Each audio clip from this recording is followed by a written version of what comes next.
मेरे प्यारे विद्यार्थियों, सर्किल पॉइंट यूट्यूब चैनल पर आप सबों का स्वागत है। हम लोग बौद्ध धर्म को देख रहे थे। कल के पाठ में हम लोग देखे थे कि बौद्ध धर्म के महात्मा बुद्ध को जब ज्ञान प्राप्ति हुआ तो वो प्रथम उपदेश कहाँ दिए, अंतिम उपदेश कहाँ दिए, ठीक है ना, सबसे ज्यादा उपदेश कहाँ दिए, और उसके महात्मा बुद्ध के शिष्यों को देखे थे कि कौन उनके शिष्य प्रिय थे, कौन ज्यादा उम्र के थे, कौन कम उम्र के थे। उसी श्रृंखला को आगे बढ़ाते हुए बौद्ध धर्म के दूसरे पार्ट में देखते हैं हम लोग। और बौद्ध धर्म से पहला वीडियो जो नहीं देखे हैं वो प्ले लिस्ट जाकर यह कल का वीडियो आप लोग देख लीजिएगा, ठीक है, आपको नोटिफिकेशन मिल गया होगा। और हम लोग आज बौद्ध धर्म का दूसरा चरण देख रहे हैं, दूसरा पार्ट देख रहे हैं। तो चलिए, बौद्ध सभा या बौद्ध संगीति, बौद्ध सभा या बौद्ध संगीति, कुल 4 बौद्ध सभा या संगीति का आयोजन किया गया था। कुल कितना? 4 बौद्ध सभा या संगीति का आयोजन हुआ। कहेगा कुल कितना बौद्ध सभा या संगीति का आयोजन हुआ? 4। समय याद रखेंगे, पहला 483 ईसा पूर्व, दूसरा 383, तीसरा 255 और चौथा प्रथम शताब्दी। देखेंगे पहला और दूसरा, पहला बौद्ध संगीति और दूसरा बौद्ध संगीति मात्र 100 साल का अंतर। कितना? 100 साल का। देखेंगे 483 ईसा पूर्व और 383 ईसा पूर्व। तीसरा याद रखेंगे 255 ईसा पूर्व, 255, और चौथा प्रथम शताब्दी। अब स्थान ध्यान दीजिएगा, पहला जो हुआ है राजगीर में, दूसरा वैशाली में, तीसरा पाटलिपुत्र और चौथा कुंडलवन जम्मू कश्मीर। अब देखेंगे याद कैसे, दिमाग में एडजस्ट कैसे करेंगे। तो पहला मैंने बोला 483 ईसा पूर्व, दूसरा 383 ईसा पूर्व, तीसरा 255 ईसा पूर्व और चौथा आपको प्रथम शताब्दी, ठीक है। कहाँ हुआ? तो राजगीर जाइए, राजगीर से वैशाली, राजगीर से कहाँ जाना है? वैशाली, वैशाली से आइए पटना, अब पटना से फिर चले जाइए अर्चना ट्रेन पकड़ के, कहाँ चल जाना है आपको? जम्मू कश्मीर कुंडलवन। तो राजगीर, वैशाली, पाटलिपुत्र और जम्मू कश्मीर। राजगीर, वैशाली, पाटलिपुत्र, कुंडलवन, जो कि कहाँ है? जम्मू कश्मीर में। अब देखेंगे इसके अध्यक्ष कौन कौन थे। तो पहला का अध्यक्ष है महाकश्यप, दूसरा के सवाकामी, तीसरा के मोगली पुत्तिस्म है, और चौथा है वसुमित्र या वसुमित्र और अश्वघोष। वसुमित्र है, वसुमित्र अश्वघोष याद रखेंगे। तीसरा चौथा का हो गया वसुमित्र और अश्वघोष। पहला महाकश्यप, दूसरा सवाकामी, तीसरा मोगली पुत्तिस्म और चौथा वसुमित्र और अश्वघोष। अध्यक्ष लगभग कम पूछता है, ज्यादातर आपको स्थान और शासक पूछेगा, स्थान और शासक। तो स्थान फिर से उत्तर कहेंगे, पहला राजगीर, दूसरा वैशाली, तीसरा पाटलिपुत्र पटना जिसको कहते हैं, और चौथा कुंडलवन जम्मू कश्मीर। अब शासक देखेंगे, इसको शासक का याद रखेंगे आका आक। क्या टिक ले लेंगे? आका आक आप याद रखेंगे, आका आक, आका आक। तो आ से आजाद शत्रु और का से काला शोक, आ से आजाद शत्रु, का से काला शोक, आ से अशोक, आ से अशोक और क से कनिष्क। हालांकि ध्यान दीजिएगा, आ से आजाद शत्रु और अ से अशोक होता है, लेकिन आपको पता होना चाहिए कि आजाद शत्रु के बाद आए हैं अशोक, बाद में अशोक है, ठीक है ना। तो इसलिए आगे आजाद शत्रु हो जाएगा, दूसरा काला शोक हो जाएगा, तीसरा अशोक हो जाएगा, चौथा कनिष्क हो जाएगा। ये 4 बौद्ध संगीति आप लोग याद रखेंगे। चारों परीक्षाओं में से कोई ना कोई पूछते रहता है कि कब हुआ था। अब अगला पॉइंट हम लोग देखते हैं, महात्मा बुद्ध का मृत्यु हो गया 483 ईसा पूर्व, कुशीनगर उत्तर प्रदेश में। ध्यान दीजिएगा, महात्मा बुद्ध का मृत्यु कब हुआ? 483 ईसा पूर्व, कुशीनगर देवरिया जिला उत्तर प्रदेश से। कुशीनगर देवरिया जिला उत्तर प्रदेश याद रखेंगे। कुशीनगर कहाँ है?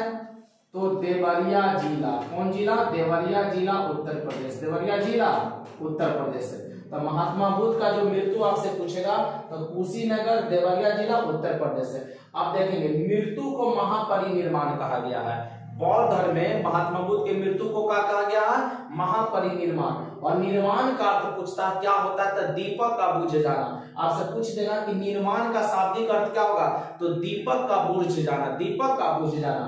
तो महात्मा बुद्ध की मृत्यु 483 ईसा पूर्व, और मृत्यु को क्या कहा गया? महापरिनिर्वाण कहा गया। 2-3 बात आप याद रखेंगे। जब इनका महात्मा बुद्ध जब गृह त्याग करते हैं उसे कहा गया महाभिनिष्क्रमण। गृह त्याग को महाभिनिष्क्रमण बौद्ध धर्म में कहा गया। पहला उपदेश दिए धर्म चक्र प्रवर्तन कहा गया, और मृत्यु को क्या कहा गया? महापरिनिर्वाण। तीनों में से कोई एक पूछते रहता आपको। बौद्ध संघ का घोषणा कहां से किए हैं? वैशाली से। महात्मा बुद्ध ने बौद्ध संघ का घोषणा कहां से किए हैं? वैशाली से। इनके अनुयायी को भिक्षुक और उपासक कहते हैं। तो अनुयायी ध्यान दीजिएगा, इनके अनुयायी को भिक्षुक और उपासक। भिक्षुक सन्यासी होते हैं, सन्यास जीवन जीते हैं, भिक्षा मांगकर ही अपना मतलब इनका काम होगा भिक्षा करना, ठीक है ना। तो भिक्षुक क्या होंगे, सन्यासी होंगे। उपासक जो होते हैं गृहस्थ जीवन में बौद्ध धर्म को अपना सकते हैं, मतलब गृहस्थ जीवन जीते हुए भी आप बौद्ध धर्म को अपना सकते हैं। और बौद्ध संघ में शामिल होने के लिए न्यूनतम उम्र तय किया गया 15 वर्ष, याद रखिएगा। बौद्ध धर्म में शामिल होने का जैसे कोई उम्र का व्यक्ति नहीं, न्यूनतम 15 साल इनका उम्र होना चाहिए, वो बौद्ध संघ में शामिल हो सकते हैं। अब बौद्ध संघ में प्रवेश करने को उपसंपदा कहा जाता है। बौद्ध धर्म में प्रवेश करने को क्या कहा जाता है, उपसंपदा। एक बार फिर से ध्यान दीजिएगा, 4 बौद्ध सभा या संगीत हुआ है। पहला 483 ईसा पूर्व, दूसरा 383, तीसरा 255 ईसा पूर्व, ये तीनों 55 ईसा पूर्व में है, और चौथा प्रथम शताब्दी। कहाँ, तो राजगीर में, वैशाली में, पाटलिपुत्र, कुंडलवन, जम्मू कश्मीर। अध्यक्ष महाकश्यप, सवाकामी, मुगली पुत्तिस्म और वसुमित्र और अश्वघोष, 2 है चौथा वाला में। शासक अजातशत्रु, अशोक, अशोक और कनिष्क। मृत्यु 483 ईसा पूर्व, कुशीनगर, देवरिया जिला, उत्तर प्रदेश। मृत्यु को महापरिनिर्वाण कहा गया। बौद्ध संघ का घोषणा वैशाली से हुआ, जो कि बिहार में है। अनुयायी 2 तरीके, भिक्षुक और उपासक है। भिक्षुक सन्यासी होते हैं, उपासक गृहस्थ जीवन जीने वाले होते हैं। बौद्ध संघ में शामिल होने का न्यूनतम आयु सीमा पूछेगा तो 15 साल। बौद्ध संघ में प्रवेश करने को उपसंपदा कहते हैं। क्या कहते हैं, उपसंपदा कहते हैं। अगला देखेंगे, बौद्ध ग्रंथ, यहां से भी क्वेश्चन आपको मिलेगा। तो बुद्ध के पूर्व जन्म की कथा किसमें भी है, तो जातक ग्रंथ में। कहेगा बुद्ध की पूर्व जन्म का कथा किसमें है, तो जातक में। बुद्ध के पूर्व जन्म का कहानी कहाँ मिलेगा, तो जातक में मिलेगा। कहाँ मिलेगा, तो जातक में मिलेगा। बौद्धों का रामायण किसे कहते हैं, तो बुद्ध चरित्रम को। ध्यान रखिएगा, बौद्धों का रामायण किसे कहेंगे, बुद्ध चरित्रम को। कहेगा बौद्धों का रामायण किसे कहेंगे, बुद्ध चरित्रम। और बुद्ध चरित्रम के लेखक देखेंगे, आपसे पूछेगा तो अश्वघोष। क्या बोलेंगे, अश्वघोष। बौद्धों का रामायण बुद्ध चरित्रम, लेखक कौन, अश्वघोष। दीपवंश एवं महावंश का रचना कहाँ हुआ, श्रीलंका में। दीपवंश और महावंश का रचना कहाँ हुआ, श्रीलंका में। और बौद्ध धर्म का सबसे प्राचीन ग्रंथ पूछेगा, त्रिपिटक। बौद्ध धर्म का सबसे प्राचीन ग्रंथ पूछेगा तो कौन होगा, त्रिपिटक। सबसे प्राचीन ग्रंथ कौन भाषा में, तो पाली भाषा में लिखा गया। कौन भाषा में लिखा गया, पाली भाषा में। अब त्रिपिटक है तो 3 हिस्सा होगा। तो पहला हिस्सा है विनय पिटक। पहला हिस्सा विनय पिटक, जिसमें बौद्ध के आचार विचार और नियम का चर्चा। बौद्ध धर्म के आचार विचार और नियम कहाँ मिलेगा, विनय पिटक में। आदिधम्म पिटक, आदिधम्म, तो आदिधम्म पिटक में क्या, आध्यात्मिक दार्शनिक विचार, आध्यात्मिक दार्शनिक विचार। और सूत पिटक में क्या है, उपदेश एवं संवाद, उपदेश एवं संवाद। फिर से ध्यान देंगे, त्रिपिटक सबसे प्राचीन ग्रंथ है, पाली भाषा में लिखा गया। इसमें क्या है, तो विनय पिटक में है आचार विचार एवं नियम। आदिधम्म पिटक में आध्यात्मिक दार्शनिक विचार है। सूत पिटक उपदेश एवं संवाद है, संवाद। प्रतीक चिन्ह ध्यान दीजिएगा, जब बुद्ध का कुछ प्रतीक चिन्ह आपसे पूछ लेता है तो पहला है जन्म का, तो कहेगा जन्म का प्रतीक चिन्ह क्या है, तो कमल और साढ़। कमल और साढ़, जन्म का प्रतीक चिन्ह क्या माना गया, कमल और साढ़ माना गया। गृह त्याग का प्रतीक माना गया घोड़ा, गृह त्याग का प्रतीक क्या माना गया, घोड़ा। ज्ञान का प्रतीक पीपल, ज्ञान का प्रतीक पीपल। निर्माण का पद चिन्ह, निर्माण का क्या माना गया, पद चिन्ह। और मृत्यु का स्तूप माना गया, मृत्यु का क्या माना गया, स्तूप। फिर से ध्यान दीजिएगा, प्रतीक चिन्ह में जन्म का कमल और साढ़, गृह त्याग का घोड़ा, ज्ञान का पीपल, निर्माण का पद चिन्ह, मृत्यु का स्तूप माना गया। कहेगा कमल और साढ़ किसका प्रतीक है, तो जन्म का। घोड़ा किसका प्रतीक, तो गृह त्याग का। पीपल किसका प्रतीक, ज्ञान का। निर्माण का प्रतीक क्या है, तो पद चिन्ह। पद चिन्ह किसका है, तो निर्माण का, मृत्यु का। ठीक है ना। अब मृत्यु का पूछेगा तो स्तूप, मृत्यु का क्या पूछेगा, स्तूप। और निर्माण मतलब क्या होता है कि दीपक का बुझ जाना, दीपक का बुझ जाना। अब ध्यान दीजिएगा अगला, चौथे बौद्ध संगीति के बाद बौद्ध धर्म 2 भागों में बट गया था। बौद्ध धर्म के बातों में 2 भागों में बांटा। कहेगा किस बौद्ध संगीति के बाद, देखेंगे यही चौथा बौद्ध संगीति कनिष्क के समय, ध्यान दीजिएगा कनिष्क के समय बौद्ध धर्म के भागों में बांटा, 2 भागों में, हीनयान और महायान। हीनयान और महायान। तो हीनयान सबसे पहले देख लीजिए, तो हीनयान को निम्न मार्ग भी कहते हैं। हीनयान को क्या कहते हैं, निम्न मार्ग। बौद्ध के प्राचीन आदर्शों को मानते थे। हीनयान वाले क्या था कि जो बुद्ध के प्राचीन आदर्श था ना, उसी को माना करते थे। ठीक है ना, बुद्ध के प्राचीन आदर्शों में ही विश्वास रखते थे। और बुद्ध को एक महापुरुष मानते थे। बुद्ध को क्या मानते थे, महापुरुष मानते थे। मूर्ति पूजा ये नहीं करते थे। मूर्ति पूजा बहुत इंपॉर्टेंट है। हीनयान में मूर्ति पूजा नहीं होता था, महायान में आया है। हीनयान में मूर्ति पूजा नहीं है। ठीक है ना। और इसके ग्रंथ पाली भाषा में मिलेंगे। हीनयान वाले ग्रंथ किस भाषा में, पाली भाषा में। फिर से ध्यान दीजिएगा, कनिष्क के समय या चौथे बौद्ध संगीति के समय बौद्ध धर्म दो भागों में बटा। पहला था महायान, इसको निम्न मार्ग भी कहते हैं। बुद्ध के प्राचीन आदर्शों को मानते थे, कोई बदलाव ये नहीं चाहते थे। बुद्ध को महापुरुष भी मानते थे, मूर्ति पूजा में विश्वास नहीं करते थे, स्तूप में विश्वास करते थे।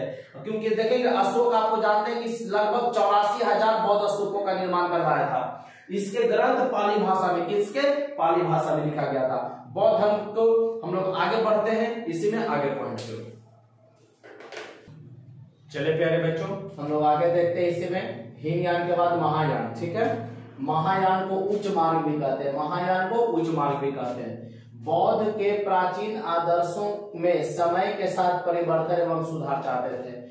महायान वाले, हीनयान वाले अभी बताया कि पुराना विचार को ही मानते थे। महायान वाले क्या हुआ कि बुद्ध के प्राचीन आदर्शों में समय के साथ परिवर्तन और सुधार चाहते थे। उच्च मार्ग है तो परिवर्तन और सुधार चाहते थे, और बुद्ध को ये देवता मानते थे। आप पीछे में आप देखोगे कि महापुरुष, हीनयान वाले क्या मानते थे, महापुरुष, लेकिन ये बुद्ध को मानते थे देवता। और मूर्ति पूजा करते थे, वो लोग स्तूप की पूजा करते थे, और महायान वाले मूर्ति की पूजा।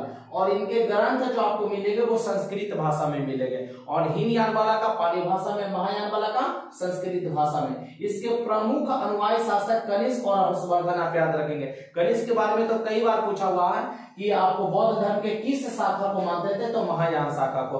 हालांकि देखेंगे अशोक भी मानते थे बौद्ध धर्म को, लेकिन उसमें शाखा नहीं पूछेगा कि कनिष्क और हर्षवर्धन में शाखा पूछ देता कि बौद्ध धर्म के कौन सी शाखा, तो महायान शाखा। क्यों? क्योंकि कनिष्क के समय आपको महायान आया है, क्योंकि कनिष्क के समय ही बौद्ध धर्म दो भागों में बांटा, हीनयान और महायान। तो कनिष्क और हर्षवर्धन महायान शाखा को मानते थे। अगला, बौद्ध धर्म के त्रिरत्न है बुद्ध धम्म संघ। बौद्ध धर्म के त्रिरत्न कौन कौन हो गया? बुद्ध धम्म संघ। बुद्ध ने मध्यम मार्ग, मध्यमा प्रतिपद का उपदेश दिया। कहेगा मध्यम मार्ग या मध्यमा प्रतिपद का उपदेश कौन दिया था? बुद्ध ने। विश्व दुखों से भरा है का सिद्धांत बुद्ध ने उपनिषद से लिया। ये भी क्वेश्चन पूछा हुआ है कि विश्व दुखों से भरा का सिद्धांत बुद्ध ने कहां से लिया? तो उपनिषद से। बुद्ध ने सांसारिक दुखों के संबंध में 4 आर्य सत्यों को दिया है। ठीक है ना, बुद्ध ने सांसारिक दुख के कारण सांसारिक दुखों के संबंध में 4 आर्य सत्य दिए हैं। पहला क्या है? दुख, दुख समुदाय, दुख है तो दुख का कारण भी है, तो दुख के निरोध माने दुख दूर करने के उपाय भी है, और दुख निरोध गामिनी प्रतिपदा, कुछ ऐसे मार्ग हैं जिसके द्वारा आप दुखों पर विजय प्राप्त कर सकते हैं। पहला है दुख, दूसरा दुख समुदाय है, दुख निरोध है, ठीक है ना, और चौथा क्या? दुख निरोध गामिनी प्रतिपदा, उस दुख को दूर करने के भी कुछ उपाय हैं। आप उपाय अगर अपनाते हैं तो दुखों से मुक्ति पा सकते हैं। चलिए अगला क्वेश्चन देख लीजिए। भारत में सबसे पहले किस मानव की प्रतिमा को पूजा गया था? बुद्ध को प्रतिमा को पूजा गया। ठीक है, मानव ने सबसे पहले भारत में किस मानव प्रतिमा को पूजा? भारत में सबसे पहले किस मानव प्रतिमा को पूजा गया? तो बुद्ध को, क्योंकि बुद्ध को कुछ लोग महापुरुष भी मानते हैं, कुछ देवता भी मानते हैं। बुद्ध की खड़ी प्रतिमा किस काल में बनाया गया? तो कुषाण काल में, कनिष्क के समय, कुषाण काल में कनिष्क के समय बनाया गया था। बौद्ध धर्म की महायान शाखा औपचारिक रूप से किसके समय आया? तो आपको पता है चौथा बौद्ध संगीति कनिष्क के समय हुआ था, तो कनिष्क के समय आया। विश्व का सबसे ऊंचा कहा जाने वाला विश्व शांति स्तूप कहाँ है? तो राजगीर बिहार में। विश्व का सबसे ऊंचा कहा जाने वाला विश्व शांति स्तूप कहाँ है? राजगीर में है, तो कहाँ? तो बिहार में। कौन सी रचना गीता के समान पवित्र मानी जाती है? तो धम्मनद माना जाता है। धम्मनद जो है गीता के समान पवित्र रचना बौद्ध ग्रंथ का माना जाता है। तो चलिए बौद्ध धर्म को हम लोग 2 भागों में क्लियर कर लिए हैं, पहला पार्ट और दूसरा पार्ट। और दूसरा पार्ट था, जो बच्चे पहला पार्ट को नहीं देखे हैं प्लेलिस्ट से जाकर आपने पहला पार्ट देख लीजिए और इसको अच्छे तरीके से याद कीजिए। एसएससी हो, रेलवे हो या कोई भी एग्जामिनेशन हो, आप दरोगा ले लीजिए, बिहार पुलिस लीजिए या किसी भी स्टेट का एग्जाम लीजिए, आपको बौद्ध धर्म से सवाल रहता है। तो मिलते हैं कल के वीडियो में, तब तक के लिए आप इसको याद कर लेंगे, हंसते रहें, मुस्कुराते रहें। तब तक के लिए जय हिंद, जय भारत।